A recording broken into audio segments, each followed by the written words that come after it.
Well, welcome back, everyone. Lights, camera, action. It's Make Our World Your Runway.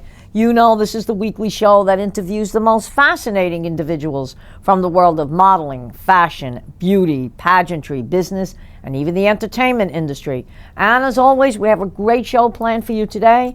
But one thing we do like to do is we want to thank all the sponsors that make this show possible every week.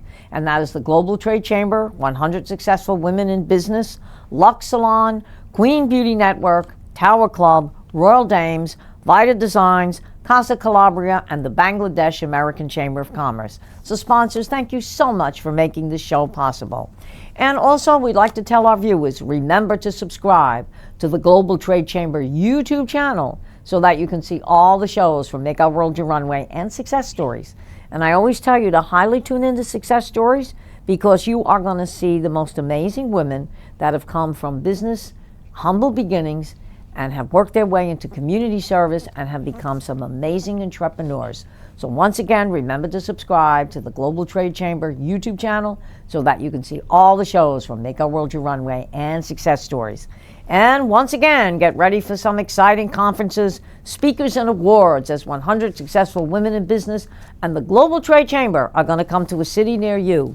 And that next city is going to be Tampa, Florida. They are going to be there on July 17th, 2026.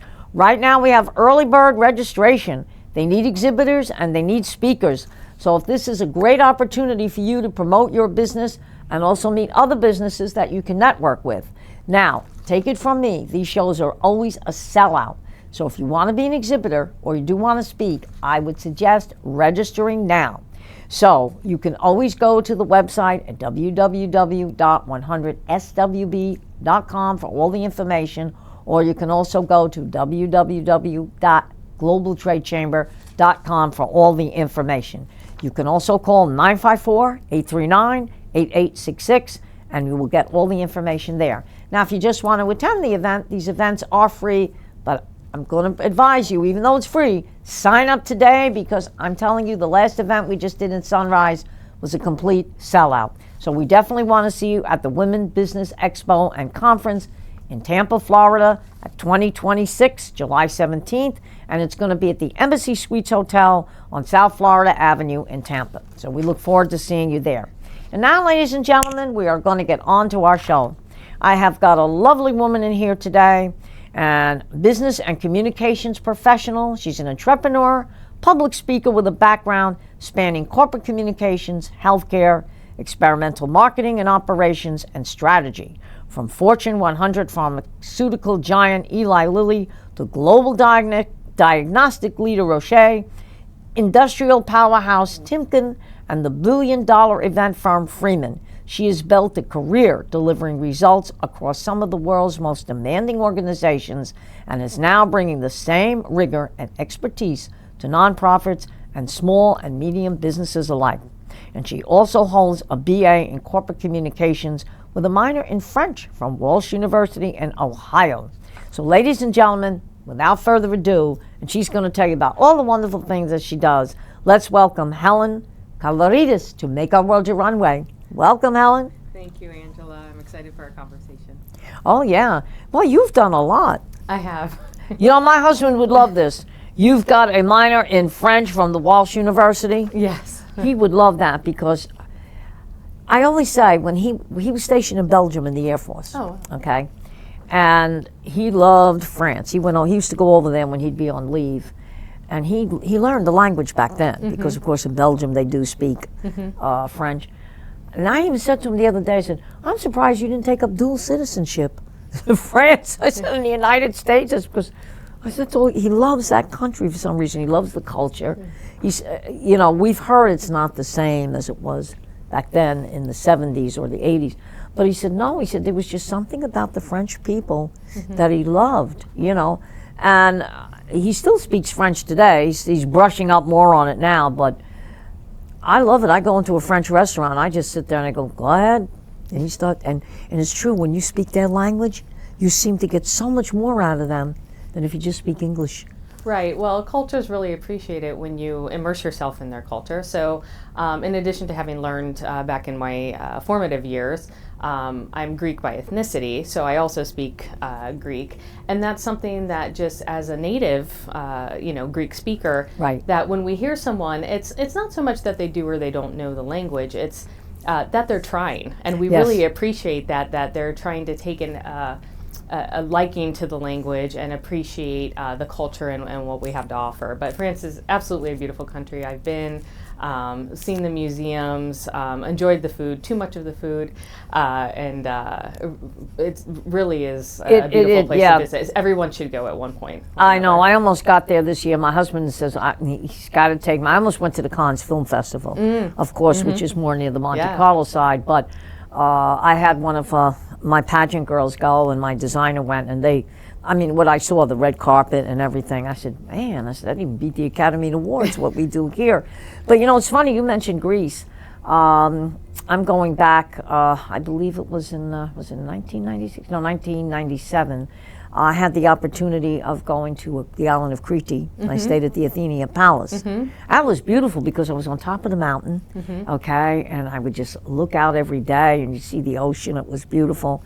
And the funny thing was, because my husband worked in New York City, we'd go down into, it's funny because they make, in Europe, lunch is their big meal. Yeah. Okay, they don't really make dinner the big meal, except if you're in the hotels, all right? But if you're going to have dinner, they start at 10 o'clock at night. So we went down into the town, and there was a restaurant called the Cree, which is supposed to mean the head of the goat or something like that. I walked in, and the gentleman there knew my husband. He says, I know you. And now he says, oh, wait a minute. Because my husband worked in New York City, he had a Greek restaurant there, right on Madison Avenue, and my husband was between the 3rd Avenue and Madison. So he knew him. And I was like surprised, and I said, geez, because I had worked in New York City, but my husband was more involved in a different area than I was.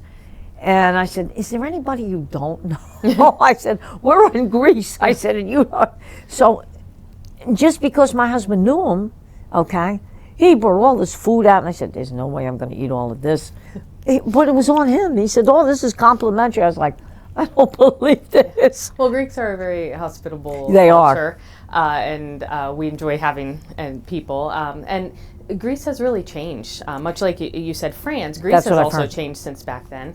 Yeah. And the country has become more and more business oriented. Yes. You're seeing a lot of big companies and big industries come in, Yes. including industries like what I've been in the past, in pharmaceuticals and diagnostics. Right. And then you have still immigrants coming over today, and some of those I was fortunate enough to even interview through my master's program and my master's dissertation about digital readiness and how they, if they're digitally ready, and how acculturation plays a role in their business as well. Yeah, because when I was there, there were a lot of businesses that were starting to come in then, in the 90s, but now that's what I've heard, because I have a friend of mine, she owns a villa on the island of Crete. I also went to the island of Rhodes, which was great. I even took, this was fun. We took the boat ride over to Turkey. Yeah.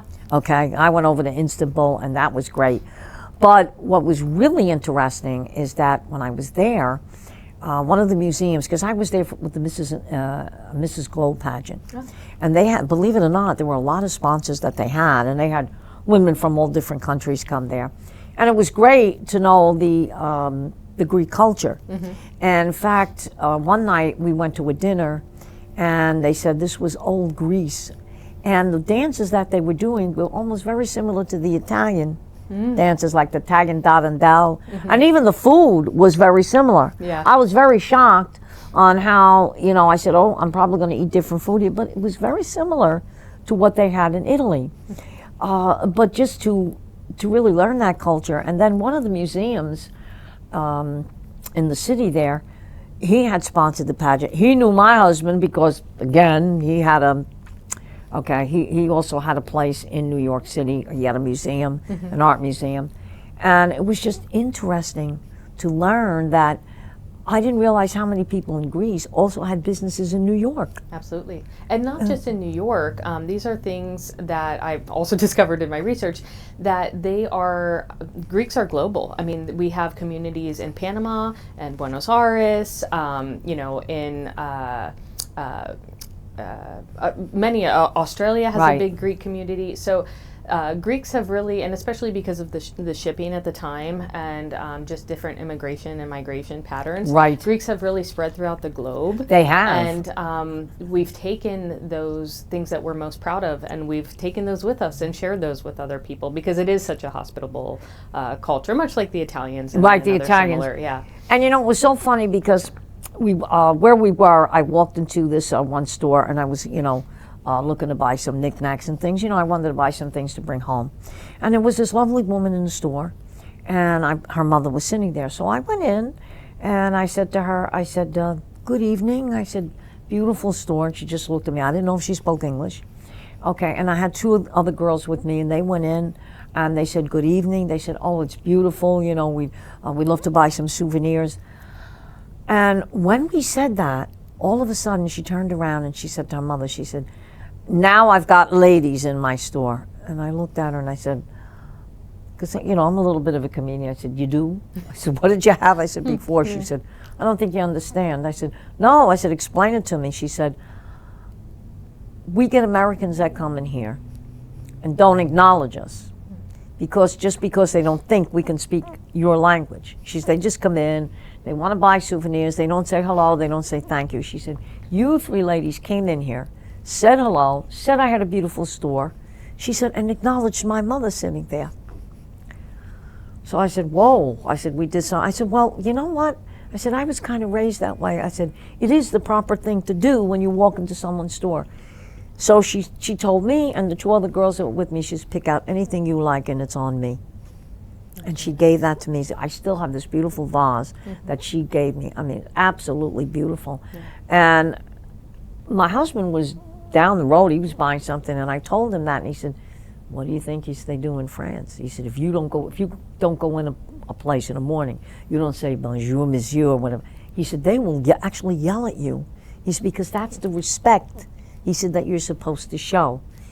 And I said, you're right. And it's funny because as Americans, when we go overseas, believe it or not, they don't look at us. They look at us kind of funny because they think we're going to, even when I went to England and they speak English over there, my husband and I went into stores, we'd say hello, this is lovely. And you'd be surprised how people start relating to you at that point, And I just found that very unusual that people would go into a store and not acknowledge anything.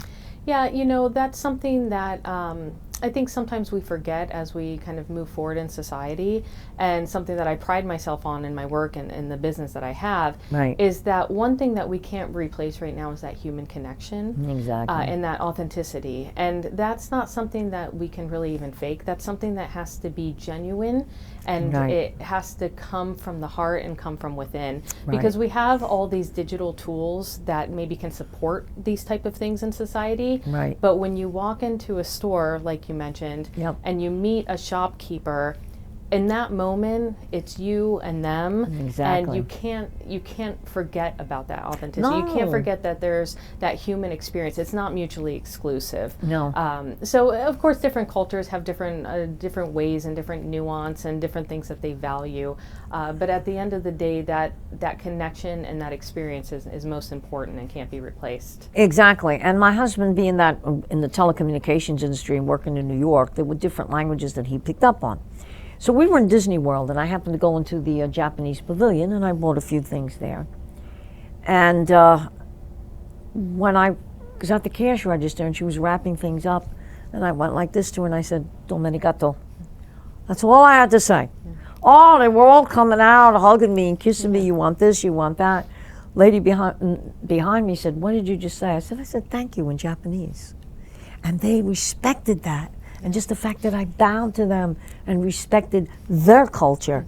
And that's what I think in the world today, the communication breakdown.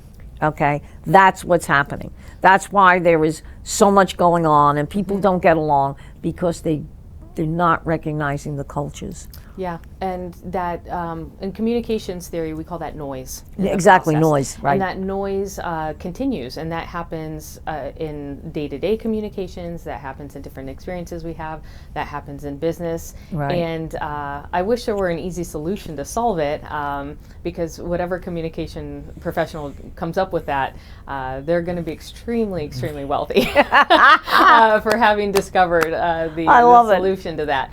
But no, it's very true, and that's one way that as people, we have to understand their experience as well, step into their shoes, show a little bit of grace, Correct. And then extend it to them. And those small little gestures are something that just, it really goes a long way. It does go a long way.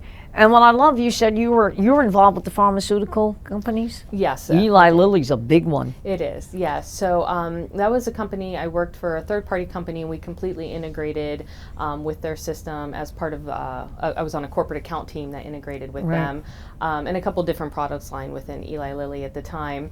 And it was while I was working there and through working there is when my career change kind of came about, because at that point I became pregnant, I had a child, and I had to leave.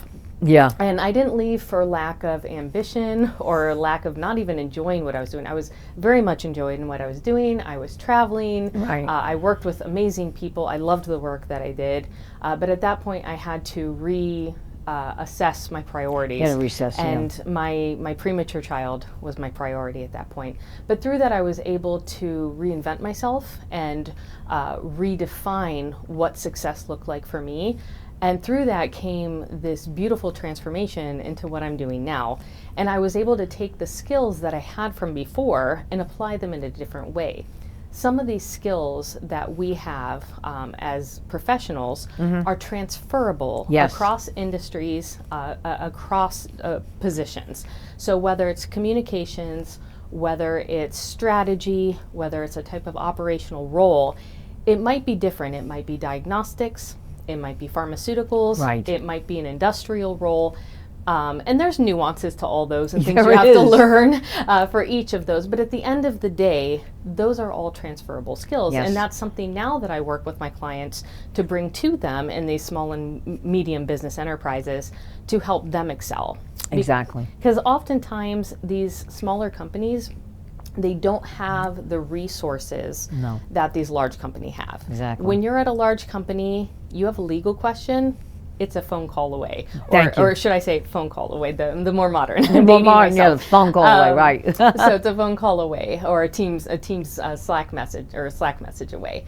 And the same with other departments. You have procurement, you have accounts payable, receivable, marketing. Exactly. You have all these individuals and teams at your disposal. Right. Small businesses, and especially immigrant small businesses, do not have these at their disposal. No, they don't. And oftentimes they don't have the resources either. Exactly. So this is where companies like mine step in to help them and guide them, help them with their strategy, help them with their operations, and help them uncover those problems that they have. Yes. The problems they don't know they have. Right. And how they can set a strategy, set some goals, achieve their goals, and then move forward through that to grow and optimize their business in the end. And that's very true, because I always tell people I'm a little spoiled. Like I said, my husband worked in the telecoms communications for over 30 years in New York City.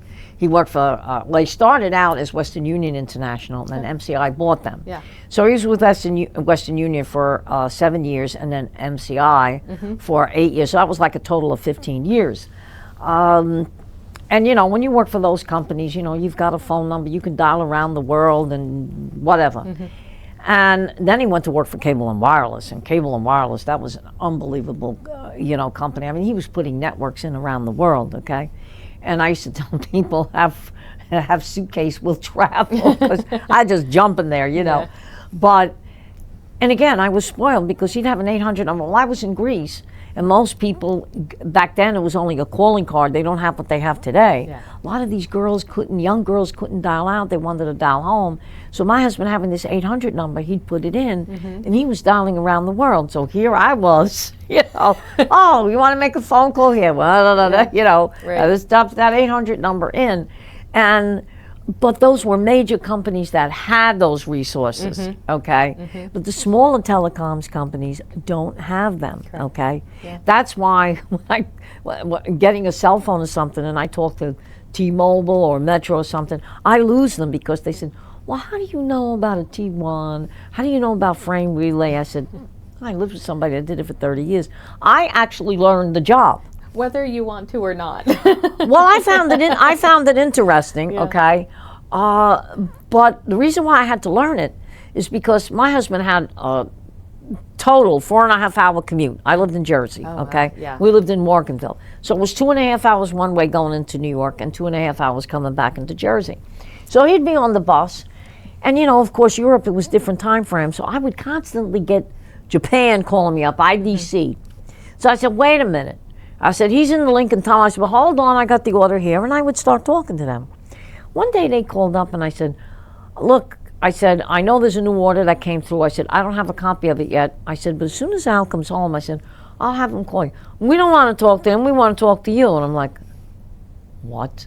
So that was the running joke in my house. Al said, well, he said, they don't want to talk to me anymore. He said, they want to call and talk to you. I had people calling from Japan, China, Germany. So I was getting on the phone, so I learned the job. Yeah. I knew what private line was. I knew what frame relay was. I knew the burstable speed. I still know it.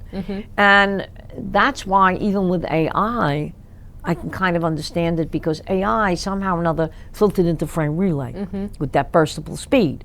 So I said, oh, this is easy. So that's why I say I'm spoiled because, and my husband says to me, but you got to understand. He says, these smaller companies don't have what you had, okay? He said, he said, you go in there, he said, like a gangbuster and say this, that, and he said, you got to pull back a little bit. I said, well, it's not easy. He said, well, you got to make it easy. He said. It's interesting that you mentioned that, and specifically with AI, because I hear a lot of companies that they want to integrate that, right? And it's a big buzz. It doesn't matter what social media you go on to, where you're looking.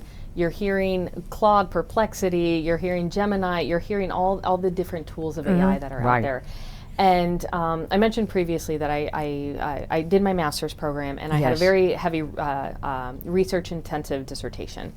And through that, what I found is it's not that the AI can't be implemented, right? It can. And there's a level to which it can be implemented. But a lot of these businesses that are small and medium, as you mentioned, they're not ready for it because they haven't gone properly through the process of digital transformation. So many of these businesses, they're not even digitized yet. They're doing things, they might have a point of sale system. For example, if it's a restaurant, they might take Toast or similar system. But then once you walk back into the offices, it's paper, right? Or they might be a little more further along. So maybe they've digitized, but they haven't gone through full digitization, and they haven't gone through full digital transformation. And when you don't do that, it's going to make it difficult to transition directly into AI. And it makes it more difficult for these businesses to achieve success in that sector, trying to jump from one to another. So that gap needs to be closed for a lot of these businesses, and that's something that we've done in the past. Which is good. Because and I'm very thankful for that, and I found that through my research as well of how you can do that, and came up with something called the Immigrant Business Digital Readiness Index, specifically for people that come over, and they have different barriers: financial, language, generational, etc. And how they can quickly close that gap, because people come with different skills. You have some people that they do come and they're financially ready, they know English, they might come from a country like Panama that has the US dollar and speak English, and they might come from a country like Brazil where maybe they're have a background in economics or tech, but they don't know how to integrate that into the US system. Exactly. Well, here's the other thing, robots, okay? And I mean, there's been commercial about robots. Now, I was watching World News Tonight when David Muir was overseas and in Japan. I said, you go into a hotel. I said, you're not going to get a human. You're going to get a robot, okay? I said, you know, I'm not wild about that either. I said, but think about this. And I said this to somebody the other day. I said, did you ever watch Star Trek? I said, the original series. They said, yeah. I said, did you pick up on something? No, was I supposed to? I said, okay. Where did the flip phone come from? They started that. I said, Gene Roddenberry was a genius. He was, I think, 100 years ahead of his time. Remember when they used to say computer? So where do you think the computer came out of? Star Trek. I said, okay. I said, warp speed, we're not up to that yet, but we'll get there. I said, because NASA's trying to develop that. I said, that's where a lot of that came out of. I said, everybody was awed by that then, not thinking that that was going to implement itself into human life, and some of that you're now using today and beyond. I said, because people are frightened of change. The only thing in this world that's constant is change. And my mother, God rest her soul, passed away at 94. Thank God she lived to 94. She couldn't get used to it. And I used to, I hated doing it, but I used to argue with her every day. I said, Ma, I said, look, you came out of the Depression in World War II. I said, just think about this. Look at where we are, I said, today as compared to where we were in the 1940s, all right? And I was telling somebody this the other day. I said, I have to be on a statin. Now, normally you take a pill a night. Well, there's a new thing out. How about Repatha, where all you do is the needle? I take it once every other week. Just push the button down. Once you hear the click, you know the serum went in, you pull it out. That's it. Okay? I said, we didn't even have that 5 years ago. All right? So think about the technology today. I was just reading up as now they're looking at cells, human cells, that could almost cure cancer without going through all this chemotherapy and everything. So when you think about it, okay, this is constantly changing. There's change almost on a daily basis. So you can say maybe some of it's moved a little too fast. With a robot, are we taking human out of things? Because a lot of people have lost jobs due to that. But where is it headed? We don't know, okay? It could revert back to what was many years ago, because they always say history repeats itself. You know, Max is going to love this over here. When you talk about the Roman Empire, they were ahead of their time. They had irrigation systems, they had toilets and underground and everything. They started taxation. They started the government. So some things from back then continued on. I watched that movie last night. I went to see that movie Pressure, all about D-Day. And the only way they were able to change D-Day was go by meteorologists because of the weather.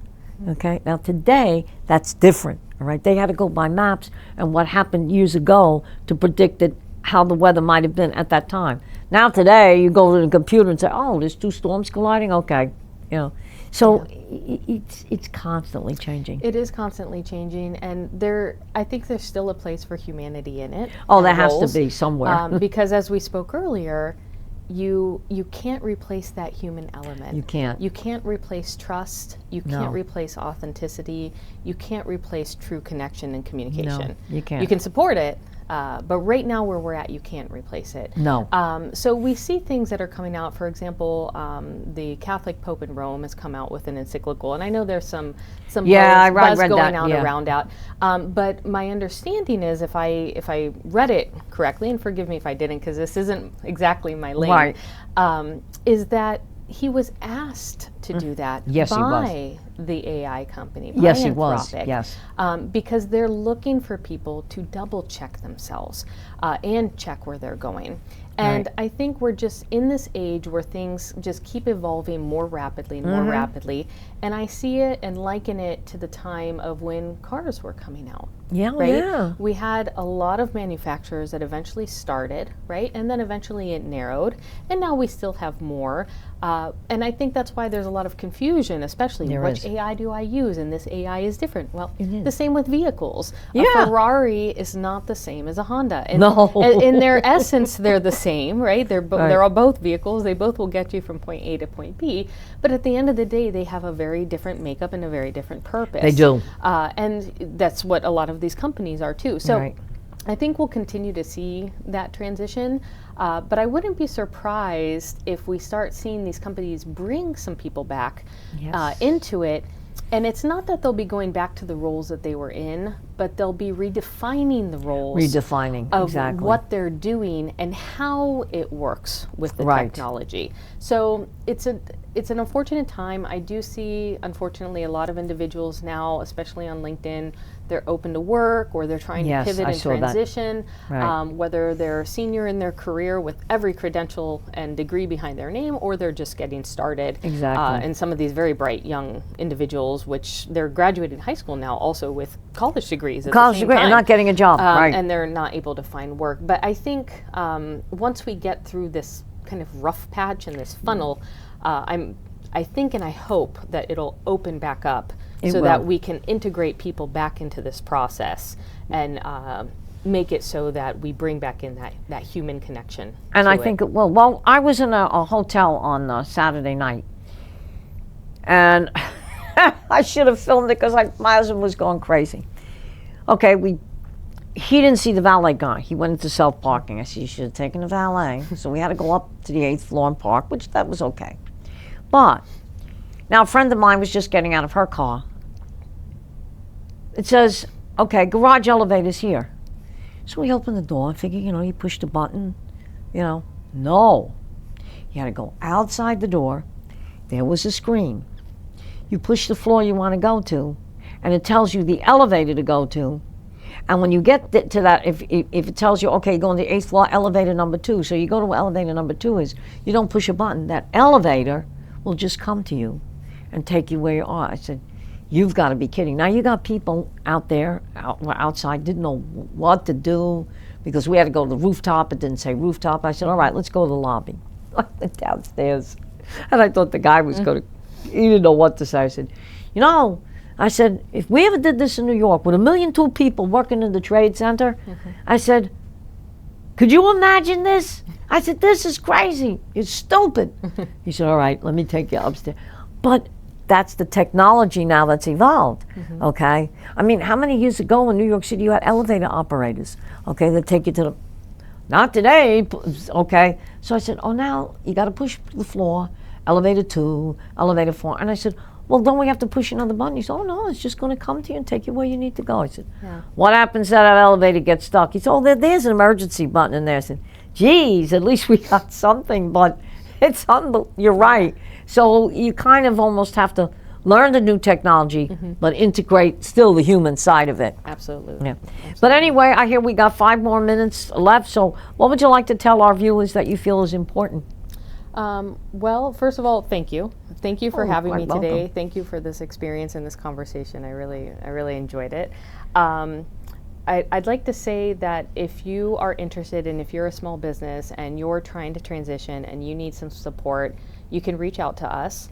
Again, my name is Helen Kalorides, Kalorides, and my company name is The Attic Muse, and you can find us at theatticmuse.com. Maybe we can put that below in the comments. We'll put that in there, so The they Attic can Muse, link. yes.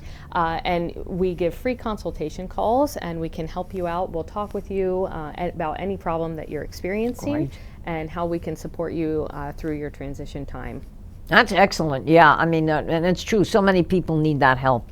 Okay, when I need help, you know what I do? Or when it gets too frustrated, I just talk to my cat and say, "Listen, you got any ideas, Jada? If you do, let me know." But no, anyway, I'm so glad that you were here today. It was an honor to have you on the show. I learned a lot, and I know my viewers out there. Ladies and gentlemen, this has been a great show. So if you really want to move into the next phase, they should definitely call you. Thank you. Okay? Yeah. And of course, people that know how to reach me, I can always reach out and make sure that they get to you as well, too. Yeah, so my pleasure. But anyway, I want to thank all my viewers out there for tuning in to Make Our World Your Runway. And remember to tune in every week so that you can always see an exciting show. And once again, make sure you subscribe to the Global Trade Chamber YouTube channel so that you can see this show and all the shows from Make Our World Your Runway and Success Stories. So thank you for tuning in, and of course we'll be back next week with another exciting show. Thank you.